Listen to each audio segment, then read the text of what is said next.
दोस्तों, इस शो में आपका स्वागत है। आपको याद होगा कि जब से ये सरकार सत्ता में आई है मोदी जी की, तब से उन्होंने एक बात लगातार कहनी शुरू की है कि आज की सब समस्याओं के लिए नेहरू जिम्मेदार हैं। वैसे तो ये चुनाव के पहले वादा करके आए थे कि आपने उनको यानी कांग्रेस को 60 साल दिए, हमको 60 महीने दो, हम सब ठीक ठाक कर देंगे, ये उनका वादा था। अब ये 60 साल वाला भी थोड़ा कैलकुलेशन ठीक नहीं है, क्योंकि शायद मोदी जी को पता नहीं होगा कि 1998 से लेके 2004 तक भारतीय जनता पार्टी के नेतृत्व में एनडीए की सरकार थी, और उसके पहले भी दूसरी सरकारें भी थी, गुजराल की सरकार भी थी, देवेगौड़ा की सरकार भी थी। खैर जो भी हो, पर उनका एक वादा था कि अभी तक की सरकारें ठीक नहीं थी और हम एक बहुत 60 महीने में सब करके दिखाएंगे जो देश के लिए ज़रूरी है। अब इसी कड़ी में एक और बात आई, जहाँ भी चुनाव आए तो वहाँ कुछ न कुछ वो खोज के निकालते हैं जिसके आधार पे नेहरू को दोष दिया जाए। अभी गोवा के चुनाव चल रहे हैं। गोवा के चुनाव वोटिंग तो हो गई है, तो जो चुनाव के दौरान अपनी एक चुनावी प्रचार सभा में उन्होंने कहा कि जवाहरलाल नेहरू के कारण गोवा को आज़ादी लेट मिली। अब खैर नेहरू जी आ गए यहाँ भी, फिर भी तो सवाल ये है कि अगर मोदी जी को थोड़ा भी इतिहास का ज्ञान होता तो ये बात नहीं कहते। वैसे तो खैर जो भी वो कहते हैं नेहरू के बारे में, उसमें 0% भी सच्चाई नहीं होती है। पूरी तौर से मनगढ़ंत बातों के आधार पे वो नेहरू को जिम्मेदार ठहराते हैं। इसी बहाने हम देख लें गोवा को मुक्ति कैसे मिली। भारतीय सेना, नौसेना, हवाई सेना के एक्शन से कैसे 26 घंटे के अंदर गोवा को भारत सरकार ने, जिसके प्रधानमंत्री जवाहरलाल नेहरू थे, 26 घंटे के अंदर गोवा को आज़ाद करा दिया। इस बात को थोड़ा हम देखेंगे, और यहाँ मैं शुरुआत करना चाहूँगा 16वीं शताब्दी से। गोवा ये सबसे पहले पोर्चुगीज़ कॉलोनी बना। गोवा, दमन, दीव, इस पर पोर्चुगल का अधिकार 1505 से हो गया, और बाद में तो खैर ब्रिटिश भी यहाँ काफ़ी बाद में आए, पर पोर्चुगल का साम्राज्य यहाँ करीब 450 साल तक चला। 1505 से शुरुआत हुई, और उसमें इधर भारत का आज़ादी का आंदोलन था, उधर गोवा में जो आंदोलन इतना मजबूत नहीं था। गोवा में वैसे तो आंदोलन हुए थे। एक बहुत मज़ेदार आंदोलन हुआ था जिसको एक पिंटो परिवार के बहुत सारे पास्टर्स ने टीपू सुल्तान के साथ मिलकर पोर्चुगल के ख़िलाफ़ एक संघर्ष किया था। और ये जो बात हुई थी, इस समय ये जो इनका जो पिंटो पास्टर्स थे, उन्होंने ये किया, पर खैर वो इसमें असफल रहे। भले ही उन्होंने टीपू सुल्तान की मदद लेकर पोर्चुगीज़ को भगाना चाहा, पर उसमें वो असफल रहे, और उसके बाद पोर्चुगीज़ सरकार ने इन पर बहुत भयंकर तरीके से रिप्रेशन किया और इसको दबा दिया। तो सबसे पहली जो बात चालू होती है गोवा के अंदर की, वो गोवा के अंदर भी एक प्रकार का आंदोलन छोटा मोटा हुआ, और उसकी शुरुआत बाकी चीज़ों को छोड़कर मैं सन 1900 से करना चाहूँगा। सन 1900 में वहाँ एक ब्रेगेंजा थे जिन्होंने ओ हेराल्डो नाम का एक पोर्चुगीज़ पत्र निकाला, अखबार निकाला, जो पोर्चुगल सरकार की नीतियों की पूरी आलोचना करता था, और इसको 1917 में उन्होंने पोर्चुगल सरकार ने बैन कर दिया। उसके बाद जो दूसरी घटना दिखती है, 1928 में एक दूसरे ब्रेगेंजा थे। उनके पहले के नाम, क्योंकि आपको पता होगा गोवानीज़ में नाम काफ़ी लंबे चौड़े होते हैं, तो मैं केवल ब्रेगेंजा के नाम से उनको संबोधित करूँगा। 1928 में उन्होंने गोवन नेशनल कांग्रेस की स्थापना की। ये दो चीज़ों का उल्लेख मिलता है, उसके अलावा ज़्यादा, क्योंकि पोर्चुगीज़ रूल बहुत आक्रामक था और बहुत ज़्यादा आंदोलन उसके अंदर इसके अलावा नहीं हुए। और यहाँ आंदोलन की शुरुआत वैसे तो जो है देखा जाए तो राम मनोहर लोहिया ने सबसे पहले जून 1947 में वहाँ एक सत्याग्रह किया, जिसके कारण वो जेल में भी गए, और वहाँ से एक सत्याग्रह के सिलसिले की शुरुआत होती है। इधर भारत को आज़ादी मिलने का रास्ता शुरू होता है, उधर राम मनोहर लोहिया वो इस बात की एक शुरुआत करते हैं और उसके बाद ये आंदोलन लगातार चलता रहता है। इसमें शुरुआत में देखें तो आज भी अगर हम देखें तो गोवा में लोहिया मैदान है। जब मैं वहाँ गया तो मैं हैरान हो गया, पहले जब मुझे ये इतिहास नहीं पता था कि यहाँ लोहिया मैदान कैसे आ गया। तो पता चला भी, जब मैं इसका अध्ययन किया तो पता चला लोहिया वो पहले व्यक्ति थे जिन्होंने भारतीय आज़ादी के आंदोलन के समांतर गोवा में भी उस प्रकार के एक आंदोलन की शुरुआत की। इसके बाद एक नाना कजरेकर थे, पूना के एक रेसलर, सुधीर फड़के जो एक संगीतकार थे, इन्होंने भी इसमें गोवा की मुक्ति के लिए आवाज़ उठाई। और तो और स्वर साम्राज्ञी लता मंगेशकर, जिनकी अभी अभी मृत्यु हुई है, उन्होंने भी पूना में कंसर्ट किया ये गोवा की मुक्ति के आंदोलन को मदद देने के लिए। और फिर इसके बाद ये जो सोशलिस्ट परंपरा है, लोहिया के बाद NG गोरे ने वहाँ सत्याग्रह किया और उसके कारण उनको फोर्ट अगुवाड़ा जेल में 20 महीने तक रखा गया। ये फोर्ट अगुवाड़ा वो जगह है जहाँ आजकल ताज का रिसॉर्ट बना हुआ है, तो 20 महीने तक ये भी वहाँ रहे। और उसके बाद बहुत सारे सोशलिस्ट और कम्युनिस्ट इन्होंने जाकर आंदोलन किया और इसमें 20 लोगों को पोर्चुगीज़ सरकार ने बेरहमी से मारा। अब सवाल होता है, जब भारत आज़ाद होता है तो उस समय तो नेहरू को तो दोष दे रहे हैं, पर एक पूरी कैबिनेट थी और पूरी कैबिनेट का ये निर्णय था कि हम पोर्चुगीज़ सरकार से बातचीत करके गोवा को मुक्त कराएंगे। अब इसमें पोर्चुगल सरकार का ये कहना था कि गोवा तो अंग्रेज़ों के आने के पहले से ही हमारा था, तो आप इस पे अधिकार कैसे जता सकते हो। तो उन्होंने इस पे मना किया और भारत नया नया आज़ाद हुआ था।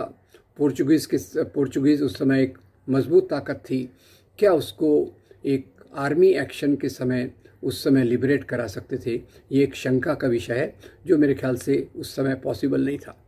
धीरे धीरे क्या हुआ, उस समय जो पोर्चुगल का तानाशाह था सालाज़ार, उसने 1951 में अपने संविधान में संशोधन करके गोवा को पोर्चुगल का इंटीग्रल पार्ट बना दिया, नंबर 1। नंबर 2, पोर्चुगल ने नाटो ट्रीटी ज्वाइन की, नॉर्थ अटलांटिक ट्रीटी ऑर्गेनाइजेशन, और उसके माध्यम उसमें ट्रीटी में क्या था, ट्रीटी में था कि अमेरिका, ब्रिटेन और जो दूसरे इस ट्रीटी के लोग हैं, अपने सदस्य राज्यों पर अगर किसी का हमला होता है तो उसका वो मिलकर विरोध करेंगे। तो इस बात को समझिए, पोर्चुगल नाटो का सदस्य है, पोर्चुगल के संविधान के अनुसार से गोवा पोर्चुगल का भाग है, तो अगर इस समय एक आर्मी का एक्शन होता तो उसमें सभी पाश्चात्य शक्तियां इसमें टूट पड़ती और उसमें भारत को असफलता मिलती। तो खैर, नेहरू उस समय सब इस बात को कैलकुलेट कर रहे थे। और इसी बीच एक बार जब पोर्चुगल के विदेश मंत्री और अमेरिका के डलेस, जब उनका प्रशासन था, तो डलेस ने भी एक तरह से, अमेरिका ने एक तरह से कह दिया कि गोवा तो पोर्चुगल का भाग है। अब पोर्चुगल का भाग है यानी फिर वो नाटो का भाग आ गया। अब परिस्थिति कहाँ से बदली? परिस्थिति इसके बाद बदली। एक तो उस पर आने के पहले मैं ये बता दूं कि 1955 में जब ये इतने हमारे सत्याग्रही मारे गए, तो जवाहरलाल नेहरू ने गोवा को इकोनॉमिक ब्लॉकेड शुरू कर दिया और इस इकोनॉमिक और दूसरे ब्लॉकेड के कारण गोवा के अंदर लोगों को आर्थिक तकलीफ़ें होने लग गई और उसी के साथ साथ दुनिया की खबर उन तक जाना बंद हो गई। और तो इसी दौरान एक वामन सरदेसाई और उनकी पत्नी लीबिया लोबो सरदेसाई, इन्होंने एक रेडियो चालू किया, वॉइस ऑफ फ्रीडम। ये उन्होंने 1955 में चालू किया और वो गोवा के लोगों को जानकारी देता रहता था।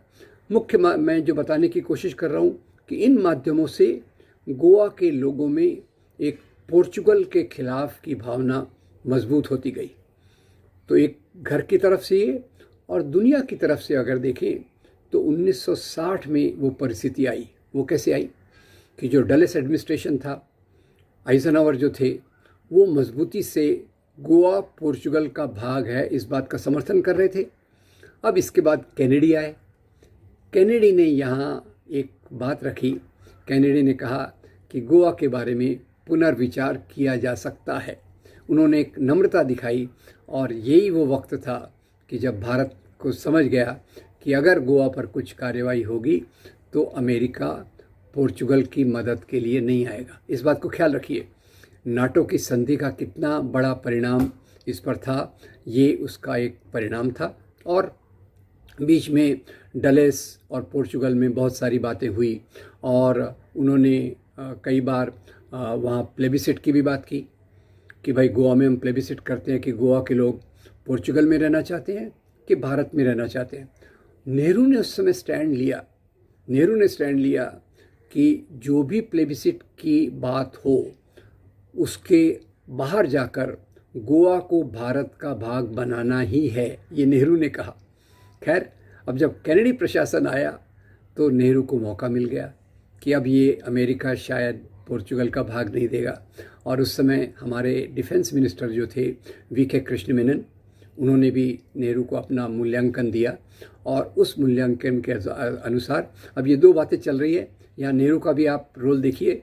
एक तरफ से कैनेडी जॉन केनेथ गालब्रेथ के माध्यम से एक पत्र भेजते हैं नेहरू को, पर्सनल हैंडेड ओवर पत्र, कि आप इसके बारे में शांत रहिए। तो नेहरू जवाब में लिखते हैं, मैं 6 महीने तक तो शांत रह सकता हूँ निगोशिएटेड सेटलमेंट के लिए, कर उसके बाहर मैं शांत नहीं रह सकता।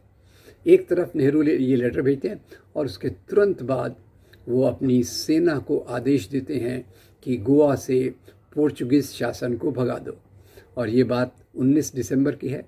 भारतीय सेना के करीब 30,000 से ज़्यादा लोग गए। भारतीय वायुसेना ने डैबोलिम एयरपोर्ट को तबाह कर दिया, उसके रनवे को तोड़ दिया, यानी विदेशी मदद ना आ सके। और भारतीय नेवी ने जो बंदरगाह था मड़गांव, वहाँ जाकर एक डेरा डाल दिया ताकि इस तरफ से भी मदद नहीं आए।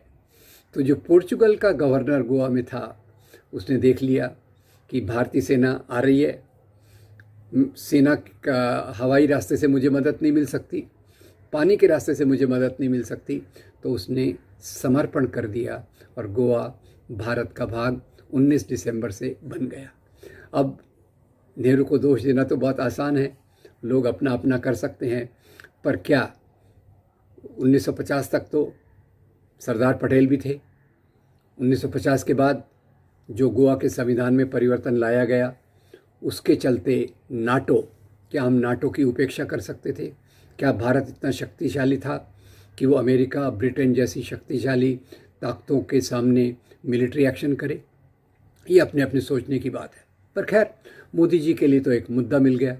और जहाँ तक गोवा का सवाल है, गोवा 1987 तक यूनियन टेरिटरी रहा और उसके बाद वहाँ जनमत संग्रह किया गया कि भाई आप यूनियन टेरिटरी रहना चाहते हैं या महाराष्ट्र में जाना चाहते हैं या स्वतंत्र राज्य बनना चाहते हैं। तो गोवा के लोगों ने स्वतंत्र राज्य की बात रखी, जिसके कारण गोवा पूरी तौर से आज़ाद हो गया और भारत का 25वां राज्य हो गया। उम्मीद करता हूँ कि मोदी कभी इस इतिहास को भी देख लेंगे और लगातार एक के बाद एक नेहरू को आरोप देने के बदले सच्चाई से देखेंगे कि जैसे सिंगापुर के प्रधानमंत्री ली ने बयान दिया कि नेहरू जैसे लोग जिन्होंने देश को आज़ादी भी दिलाई, देश को पूरे समर्पण से बनाया भी सही, उनके ऐसे कुछ बयानों से शायद मोदी जी को भी कुछ रोशनी पड़े। इसकी उम्मीद तो मुझे नहीं है, क्योंकि अपनी असफलताओं का ठीकरा दूसरे के सिर पर डालना बहुत आसान है। 60 साल इन्होंने 60 महीने मांगे थे, 60 महीने के बाद कितना और 2.5-3 साल और हो गया है, पर उनको कोई सफलता कहीं मिलती हुई दिखती नहीं है। जो इंस्टीट्यूशंस को नेहरू ने बनाया, उनको ये तोड़ने में लगे हैं। जो पब्लिक सेक्टर नेहरू ने खड़ा किया, उसको वो बेच रहे हैं। और उस दिन अरुंधति रॉय ने अपने एक इंटरव्यू में कहा, देश को 4 लोग चला रहे हैं, 2 लोग बेच रहे हैं, दो लोग खरीद रहे हैं और ये चारों गुजराती हैं। ये मोदी के शासन का एक अंडरलाइनिंग रेखांकन करने वाला भाग है। वो अगर कुछ देश के लिए भला करें और नेहरू की सच्ची गलतियों को बताएं, क्योंकि मैं भी नेहरू की आलोचना करता हूं कई जगहों पर, उसमें कोई शक नहीं है। लोकतंत्र में आलोचना करना हमारा अधिकार होता है और मैं तो क्या एक अदना इंसान हूं, पर नेहरू खुद अपने आलोचकों को सामने लाते थे। वो कहते थे मैं जहाँ गलती कर रहा हूँ मेरी आलोचना करो। और उसमें बहुत बड़ा उदाहरण है, शंकर नाम के कार्टूनिस्ट उनके ऊपर कार्टून बनाते थे, कार्टून के माध्यम से उनकी आलोचना करते थे। तो नेहरू ने बहुत आदर से उनको अपने ऑफिस में बुलाया, उनको चाय भी पिलाई और साथ में निवेदन कर दिया कि आप अपने कार्टून की एक कॉपी मुझे भेजते रहिए। तो ये थी नेहरू की शख्सियत, पूरी तौर से लोकतांत्रिक। और यहाँ हमारे प्रधानमंत्री उसको नहीं देख पा रहे, पर सिंगापुर के प्रधानमंत्री इसको बराबर पहचान रहे हैं और वो नेहरू उनके लिए प्रेरणा का स्रोत है और सिंगापुर को भी वो उसी रास्ते पर ले जाएंगे ऐसा लगता है। और उसमें जब इस प्रकार के विचार आएंगे तो सफलता उसके साथ ही आएगी। तो नेहरू का योगदान भारत के निर्माण में जितना बड़ा है, उसको हम जितना समझेंगे उतना ही भारत को विकास करने में मदद करेंगे। उम्मीद करता हूँ दोस्तों, इतिहास का ये एक अलग पहलू आपको पसंद आया होगा। अच्छा लगा हो तो आगे फॉरवर्ड कीजिए और हमारे चैनल को सब्सक्राइब कीजिए। Thank you very much.